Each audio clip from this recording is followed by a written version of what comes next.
The soft vibration of Michael's phone against his nightstand pulled him from a rare moment of dreamless sleep. 5:47 a.m. Too early for a normal alert. He was instantly awake, years of tactical response training erasing any trace of grogginess. Rex raised his head from his bed in the corner, watching as Michael tapped the security app. 4 figures at the southwest corner of his property, the section furthest from any neighbor's line of sight. Not a coincidence. Michael switched to the high-definition camera he'd mounted in an oak tree overlooking his back gate. The footage was crystal clear despite the early morning mist. Patricia Wilkins stood with arms crossed, dressed incongruously in designer hiking clothes and spotless boots, directing 3 men in matching navy blue polo shirts emblazoned with HOA Rain GRS in bold yellow lettering. Official enough to intimidate, unofficial enough to deny authority if challenged. Michael murmured to himself, recognizing the tactic from his police days. He increased the volume on his security system. Patricia's voice came through with surprising clarity. "Remember, we document everything," she was saying. "Photos every 10 feet along the new boundary line. Jackson, you have the survey and stakes. Good? And everyone signed the waivers I prepared, correct? Perfect." Michael watched as one of the men, Jackson, apparently, produced bolt cutters from a canvas bag. With practiced efficiency, he cut through the padlock on Michael's gate. The metal made a distinctive snap that sent a jolt of cold anger through Michael's chest. "That's breaking and entering," he whispered to Rex, who had moved silently to his side, hackles slightly raised. "Easy, boy."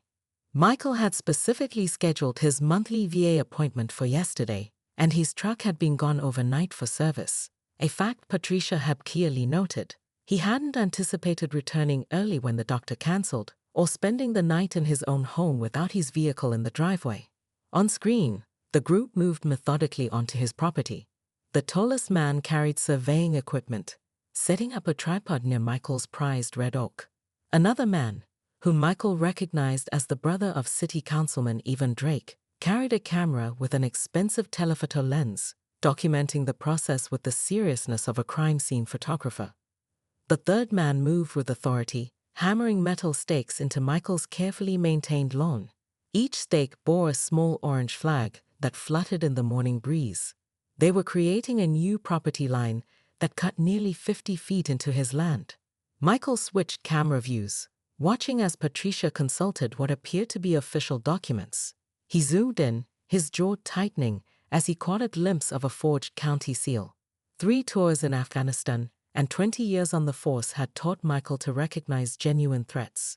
This wasn't just HOA harassment. This was a coordinated attempt to seize his property. The group moved closer to Rex's training area, now approaching the reinforced kennel run, where Michael had installed a separate security system. Patricia pointed to the area, consulting her falsified map.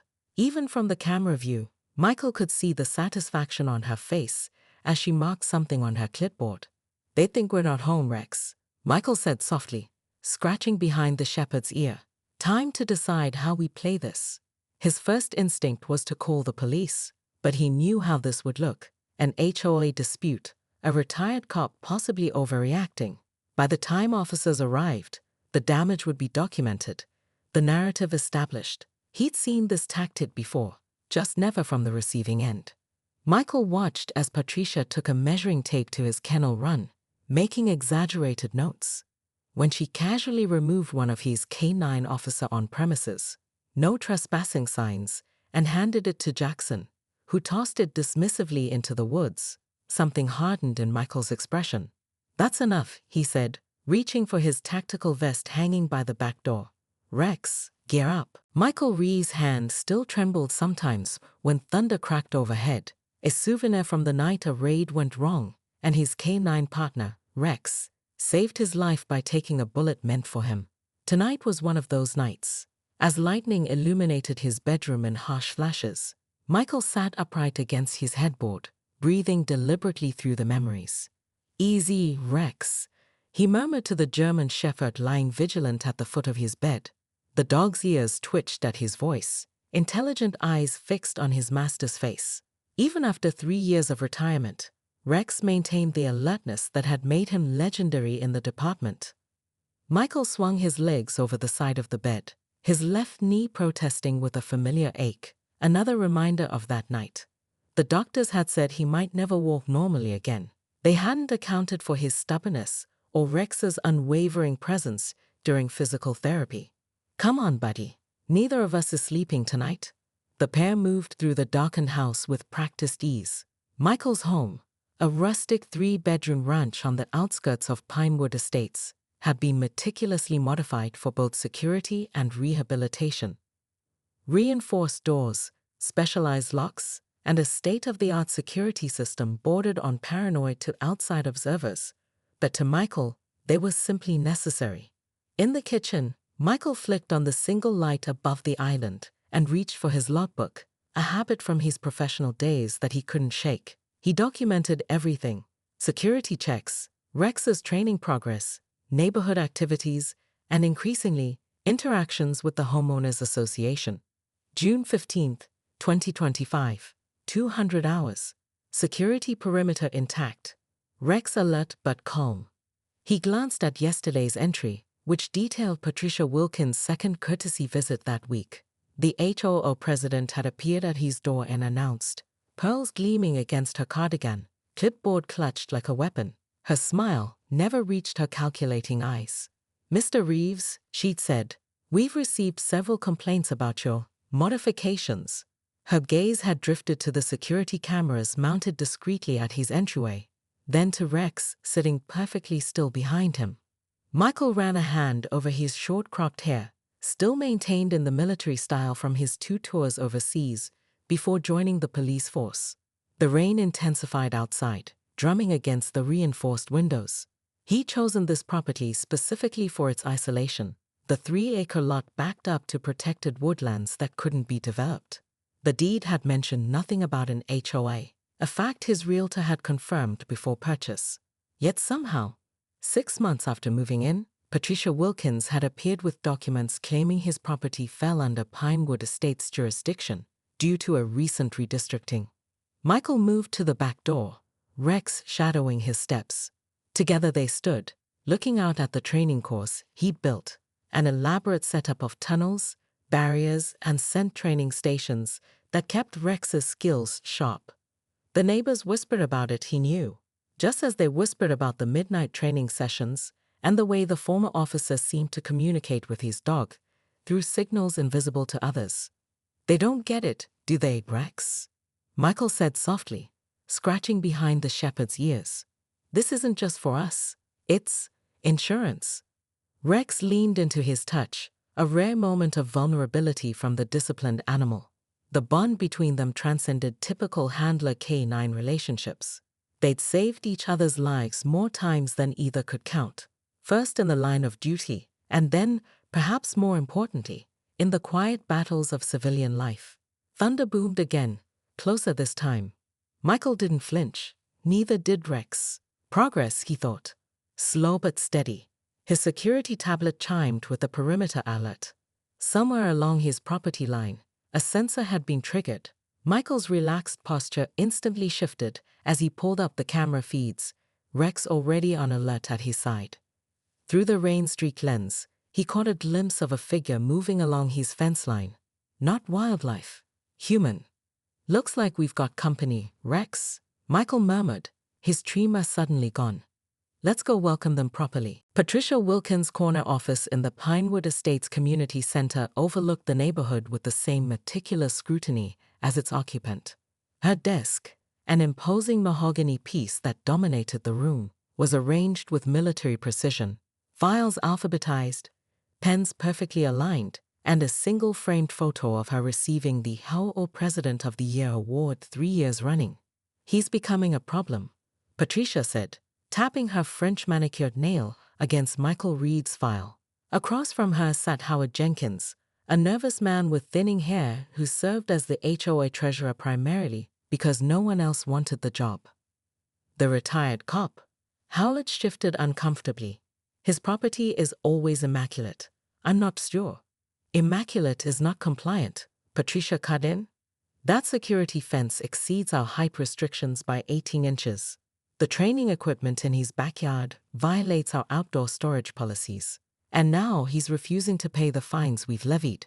What Patricia didn't mention was the call she'd received that morning from Marcus Reynolds, CEO of Reynolds Development Group.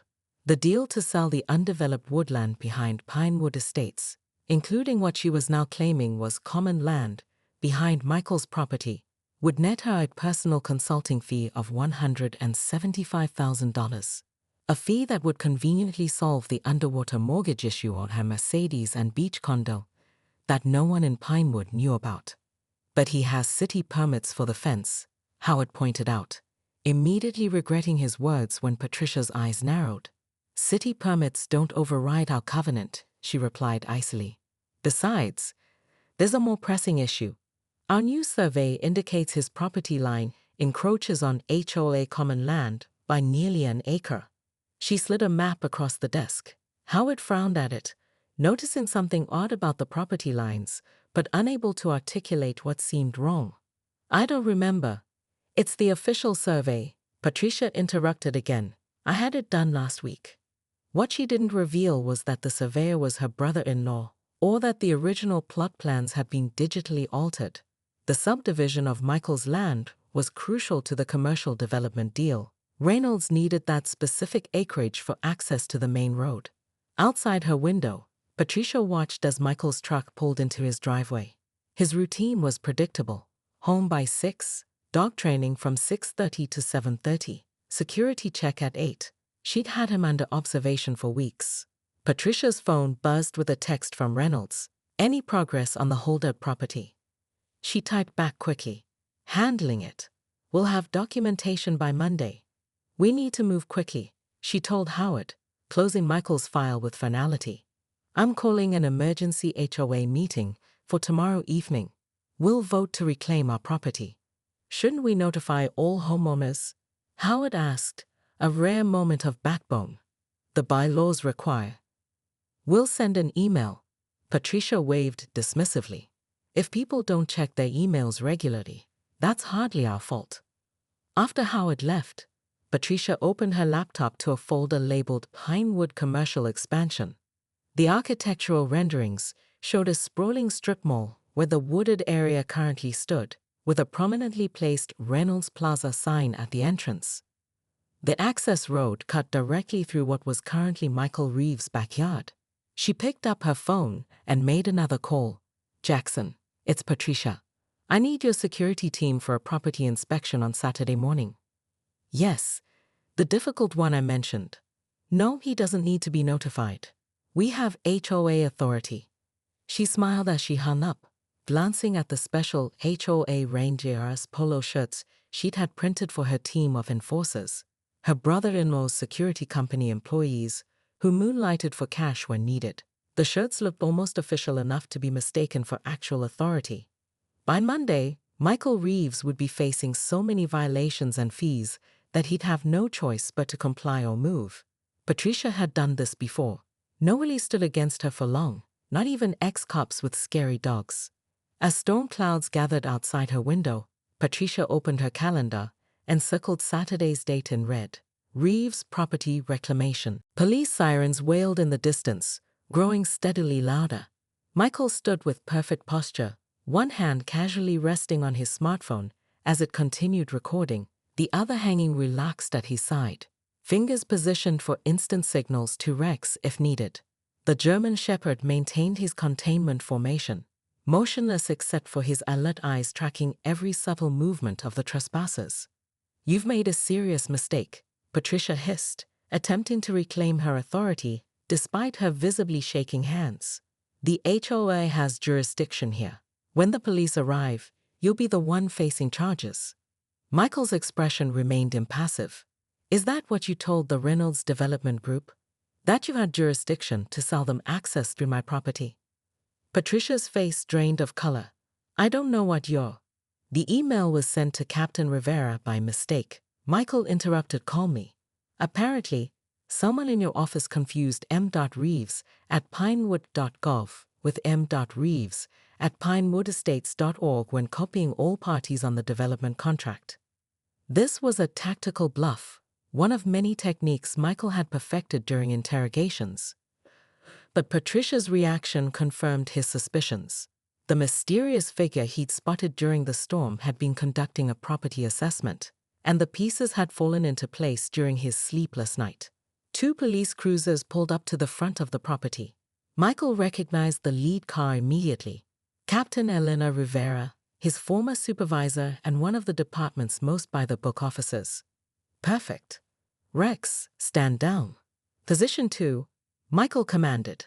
The shepherd immediately moved to his side, sitting at perfect attention but remaining vigilantly aware of the trespassers. Captain Rivera approached with measured steps, taking in the scene with professional assessment. The broken gate, the surveying equipment, the property stakes, and the group huddled near the gazebo.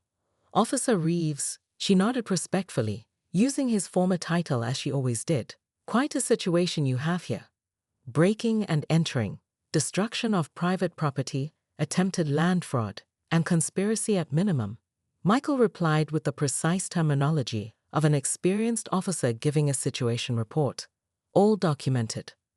Patricia stepped forward, smoothing her designer hiking outfit. Captain, I'm Patricia Wilkins, president of the Pinewood Estates Homeowners Association. This is an unfortunate misunderstanding. We're conducting an official property line verification, and Mr. Reeds here set his attack dog on us. Captain Rivera's expression didn't change as she turned to the other officer. Johnson, please separate these individuals for statements. She then addressed Michael directly. May I see your documentation?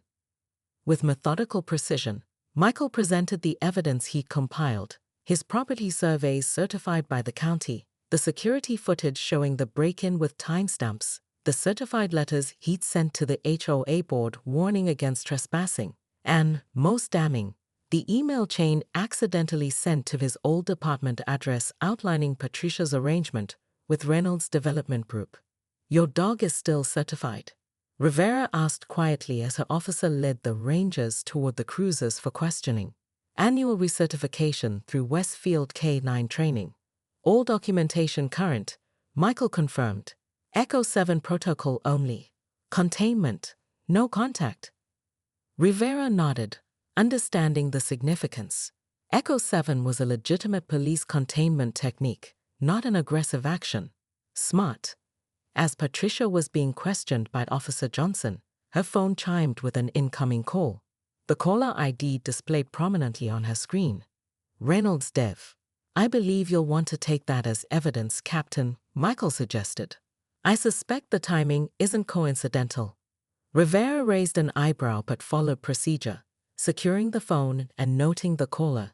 You could press multiple charges, Rivera told Michael after the preliminary investigation was complete. Breaking and entering, property damage, falsifying documents, conspiracy to commit fraud. The DA would have a field day. Michael watched as Patricia sat rigidly in the back of the police cruiser, her carefully constructed facade finally shattered. The neighborhood had begun to stir, curious residents gathering at a distance, witnessing the downfall of their feared HOA president. I have something else in mind, Michael replied, a plan already forming. Sometimes justice required more than just punishment. It needed structural change. Michael moved with practiced efficiency, sliding into his tactical vest with the muscle memory of thousands of operations. This wasn't the heavy police-issue gear civilians might expect. It was a sleek, custom-designed system he'd acquired through former military contacts, lightweight and unobtrusive with multiple specialized pockets. Command center active, he murmured, activating the wireless communication system integrated into the vest's collar. A small earpiece nestled into his right ear as he clipped Rex's specialized collar into place, a sophisticated device that looked like a standard K9 collar but contained military-grade communication technology. On his wrist display, Michael pulled up the property's security grid. Each zone appeared in crisp detail, the trespassers represented by 4 red dots moving steadily through his backyard. He double-checked Rex's tracking beacon, a solid blue indicator showing the dog's vitals were calm and steady. Time to introduce ourselves, Michael said, his voice dropping into the measured cadence he used during tactical operations. He activated the property's external speaker system, a feature the HOA had repeatedly cited as a violation, despite its classification as security equipment permitted under state law. "This is private property. You are trespassing. Exit immediately via the gate you entered." Michael's voice boomed across the yard, amplified but controlled. Through his security feed, he watched the group's reaction. The two younger men froze momentarily. Jackson reached instinctively toward his hip, a movement Michael recognized from individuals accustomed to carrying sidearms. Patricia's reaction, however, was most revealing. Rather than showing surprise, her expression hardened with irritation.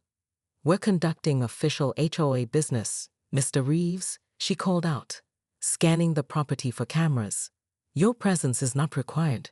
In fact, this will go more smoothly if you remain inside." Michael's jaw tightened. "You have broken my gate, entered clearly marked private property, and are now attempting to establish fraudulent property markers. Leave now, or I will consider this a hostile intrusion." Patricia's laugh carried clearly through the morning air. "Hostile? Don't be dramatic. We're the HOA, Mr. Reeves. This isn't your property according to our surveys. Keep interfering, and we'll add harassment to your violations." She gestured imperiously to her team to continue their work, deliberately turning her back to the house, a calculated show of dismissal. Michael had anticipated this response. 20 years in law enforcement had taught him that certain personalities only respected direct consequences. With deliberate calm, he pressed his thumb against the secure biometric reader on his wrist display, unlocking Rex's reinforced kennel run. "Rex, deploy. Protocol Echo 7. The specialized command, one of dozens the dog recognized, activated Rex's advanced containment training. Unlike attack protocols, Echo 7 was specifically designed for controlled crowd management without physical contact. The German Shepherd moved like liquid shadow across the yard, making no sound until he was precisely 20 feet from the intruders. Then, with perfect timing, he gave a single authoritative bark that cut through the morning air like a gunshot. The effect was immediate.